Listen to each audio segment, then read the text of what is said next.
नमस्कार दोस्तों, यूपीएससी परीक्षा देने वाले लाखों अभ्यर्थियों के लिए आज एक बेहद महत्वपूर्ण खबर सामने आई है।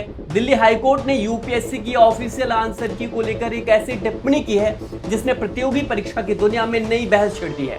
क्या अब अगर यूपीएससी की आंसर की गलत होगी तो कोर्ट उसमें दखल दे सकती है? क्या अब अभ्यर्थियों के लिए न्याय का एक नया रास्ता खुल गया है, या फिर इस फैसले को लेकर सोशल मीडिया पर जो दावे किए जा रहे हैं सच्चाई उससे बिल्कुल अलग है? क्योंकि इस फैसले की हेडलाइन जितनी बड़ी है, इसके पीछे की पूरी कहानी उससे भी ज्यादा दिलचस्प है और इसी वजह से इस वीडियो को आखिर तक जरूर देखिए। सबसे पहले ये समझते हैं कि आखिरकार पूरा मामला कहां से शुरू हुआ। दरअसल पूरा मामला यूपीएससी 2022 से जुड़ा हुआ है, लेकिन इसका असर यूपीएससी 2026 या आगे होने वाली परीक्षाओं पर भी पड़ सकता है। इस परीक्षा में शामिल एक अभ्यर्थी बिसेन अंशुल कुमार, जो ओबीसी नॉन क्रीमी श्रेणी से आते हैं, उन्होंने दावा किया कि यूपीएससी प्रीलिम्स जीएस पेपर 1 के 2 प्रश्नों में से क्वेश्चन नंबर 88 और क्वेश्चन नंबर 96 की ऑफिशियल आंसर की गलत है। उनका कहना था कि क्वेश्चन 88 में यूपीएससी ने ऑप्शन डी को सही माना, जबकि सही उत्तर ऑप्शन सी होना चाहिए। इसी तरह क्वेश्चन 96 में भी यूपीएससी ने ऑप्शन डी को सही बताया, जबकि याचिकाकर्ता के अनुसार सही ऑप्शन उत्तर बी था। यानी विवाद केवल 2 प्रश्नों का था, लेकिन सवाल बहुत बड़ा था। अगर किसी राष्ट्रीय स्तर की परीक्षा की ऑफिशियल आंसर की पर ही सवाल उठ जाएं, तो क्या उम्मीदवार के पास कोई कानूनी रास्ता बचता है? इसी सवाल का जवाब तलाशने के लिए उम्मीदवार पहले सेंट्रल एडमिनिस्ट्रेटिव ट्रिब्यूनल यानी सीएटी पहुंचा, कैट जिसे आमतौर पर बोलते हैं। लेकिन कैट ने इस याचिका को स्वीकार नहीं किया। ट्रिब्यूनल ने अपने पुराने फैसलों का हवाला देते हुए याचिका खारिज कर दी। यानी उम्मीदवार को वहां से कोई राहत नहीं मिली। लेकिन यहां से मामला और बड़ा हो गया, क्योंकि इसके बाद उम्मीदवार ने सीधे दिल्ली हाईकोर्ट का दरवाजा खटखटाया। अब सबकी नजर इस बात पर थी कि क्या हाईकोर्ट भी वही रुख अपनाएगा जो कैट ने अपनाया, या फिर कोई नया सिद्धांत सामने आएगा। इस मामले की सुनवाई दिल्ली हाईकोर्ट के डिवीजन बेंच ने की। इस बेंच में जस्टिस सीआर हरिशंकर और जस्टिस ओम प्रकाश शुक्ला शामिल थे। मामले का शीर्षक था Bisen Anshul Kumar versus union of India and another. अब इस सुनवाई के दौरान हाईकोर्ट ने सबसे पहले ये देखा कि उम्मीदवार आखिर मांग क्या रहा है। क्या वो अपनी उत्तर पुस्तिका को दोबारा जांच कराना चाहता है, या वो ऑफिशियल आंसर की वैधता पर सवाल उठा रहा है? हाईकोर्ट ने कहा कि इन दोनों बातों में बहुत बड़ा अंतर है। अगर कोई उम्मीदवार री इवैल्यूएशन की मांग कर रहा है तो उसकी कानूनी स्थिति अलग होती है, लेकिन अगर कोई ऑफिशियल आंसर की शुद्धता पर सवाल उठा रहा है तो उसे उसी नजरिए से देखा जाना चाहिए। यही वह बिंदु था जिस पर हाईकोर्ट ने कैट के दृष्टिकोण पर सवाल उठाए। कोर्ट ने कहा कि ट्रिब्यूनल ने इस महत्वपूर्ण अंतर पर विचार ही नहीं किया। इसके बाद हाईकोर्ट ने एक ऐसी टिप्पणी की जिसकी सबसे ज्यादा चर्चा हो रही है। कोर्ट ने कहा कि ऐसा कोई पूर्ण नियम नहीं है कि ऑफिशियल अदालत कभी भी ऑफिशियल आंसर की जांच नहीं कर सकती। इस पर गौर करिएगा आप, यानी अदालत के अधिकार पूरी तरह समाप्त नहीं हो जाते। कैंडिडेट अधिकार के लिए अपने अदालत जा सकता है, कोर्ट का दरवाजा खटखटा सकता है। अगर किसी मामले में यह दिखता है कि ऑफिशियल आंसर की में दिया गया उत्तर स्पष्ट रूप से गलत है तो अदालत उस मामले की जांच कर सकती है।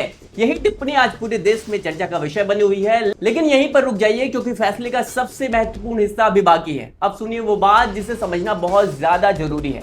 दिल्ली हाईकोर्ट ने यह बिल्कुल नहीं कहा कि अब हर यूपीएससी आंसर की को कोर्ट में चुनौती दी जा सकेगी। कोर्ट ने यह भी नहीं कहा कि जहां भी उम्मीदवार असहमत होगा वहां अदालत आंसर की बदल देगी। बल्कि कोर्ट ने साफ किया कि अगर किसी आंसर पर, किसी क्वेश्चन पर अलग अलग विशेषज्ञों की अलग अलग राय होगी, या ऑफिशियल आंसर की अपने आप में एक तर्कसंगत उत्तर हो, तो अदालत हस्तक्षेप नहीं करेगी। लेकिन अगर ऑफिशियल आंसर की स्पष्ट रूप से गलत यानी यहां पर इनकरेक्ट साबित होती है, तभी अदालत दखल दे सकती है। यानी यह फैसला हर विवादित प्रश्न के लिए नहीं, बल्कि केवल उन असाधारण मामलों के लिए है जहां गलती साफ दिखाई देती है। दिल्ली हाईकोर्ट ने खुद यह फैसला नहीं दिया कि यूपीएससी की आंसर की सही है या गलत। कोर्ट ने केवल इतना कहा कि कैट ने मामले को सही तरीके से नहीं देखा, इसलिए ट्रिब्यूनल इस मामले को दोबारा सुनवाई करे और जल्द से जल्द इस पर फैसले सुनाए।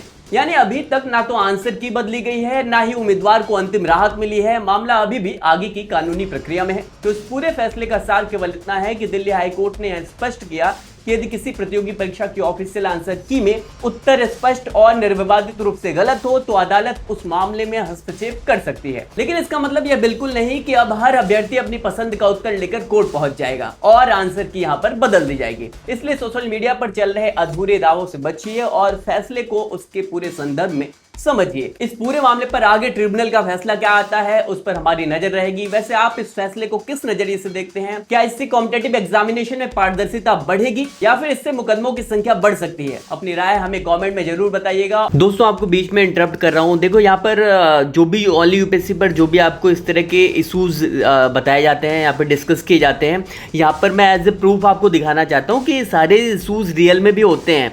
देखो, वेबसाइट पे प्रॉपर यहाँ मेंशन किया गया है। मैं इसलिए बता रहा हूँ क्योंकि जो एस्पिरेंट यहाँ पर हम पे ट्रस्ट करते हैं, जो देखते हैं मैटर, वो ऐसा नहीं है कि आप हवा में होता है, एयर में होता है, ये सारा मामला नहीं भाई, ये सारा कुछ होता है। आप देख सकते हो प्रॉपर यहाँ मेंशन किया गया है कि no bar on challenge to correctness of suggested answer in UPSC model answer key when same is demonstrable unacceptable. Delhi high court ने साफ साफ यहाँ पर एक अभ्यर्थी को राहत देते हुए ये बात बोली है कि अदालत ने आप साफ साफ कहा है कि अगर कोई भाई यूपीएससी एस्पिरेंट है, वो यहाँ पर यूपीएससी की जो मॉडल आंसर दी जाती है उसमें अगर कोई ऐसा आंसर है जो यहाँ पर क्लियर नहीं है, गलत है या फिर एक्सेप्टेबल नहीं है, तो भाई उसकी आप ये करेक्टनेस होनी चाहिए, उसकी शुद्धता पर अदालत यहाँ पर चुनौती आप आकर दे सकते हो। इसमें कोर्ट ने साफ साफ यहाँ पर एक्सेप्ट किया है कि भाई ऐसी पिटीशन आ सकती है, आप फाइल कर सकते हो। बट वही है ना कि मैंने अभी आपको डिस्कस किया बीच में, देखो ये बेंच है सी हरि शंकर की बेंच और ओम प्रकाश शुक्ला की बेंच थी, और ये 2022 से जुड़ा हुआ मामला है।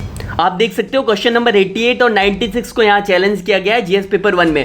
तो कहने का मतलब यह है कि हम आपको जो भी यहाँ पर न्यूज़ देते हैं इसके रिगार्डिंग यूपीएससी एग्जामिनेशन के रिगार्डिंग, वो ऐसा नहीं है कि हवा में होती हैं। ये सारी चीज़ें आप देख सकते हो, वेबसाइट पे आप पढ़ भी सकते हो जाकर, सारा बाकायदा मेंशन किया गया है। तो इस तरह की जो न्यूज़ मैं आपको लाकर देता हूँ, बताता हूँ, उसका यही मतलब होता है कि आप तक ऐसी खबरें पहुंचे जो प्रोग्रेस, जो लीड्स यहाँ पर यूपीएससी एग्जामिनेशन के बैकग्राउंड में चला करती हैं, ठीक है। और दोस्तों, अंतिम आपसे एक बात ये कहनी है, अगर आप यूपीएससी या फिर इस तरह के एग्जामिनेशन की प्रिपरेशन कर रहे हो और आप सोशल मीडिया के इन्फ्लुएंस से इस एग्जामिनेशन में एंटर किए हो, मतलब आपने सोशल मीडिया के माध्यम से यूपीएससी को अपना करियर के रूप में आपने ऑप्शन चुना है, तो यकीन मानिए ये एग्जामिनेशन आपसे बहुत दूर है और आपने एंटर किया भी है, तो आपको पूरे दिल से इस एग्जामिनेशन के लिए लगना होगा, क्योंकि 2026 का जो आपने एग्जामिनेशन, जो प्रीलिम्स का पेपर हुआ, उसको देखकर अब तो ये लगता है कि इस एग्जामिनेशन में जिसने बहुत ज्यादा डीप, बहुत ज्यादा ब्रीफ घुसकर तैयारी नहीं की, तो ये एग्जामिनेशन एक कह सकते हैं बाई लक, बाई डिफॉल्ट का एग्जाम बन चुका है,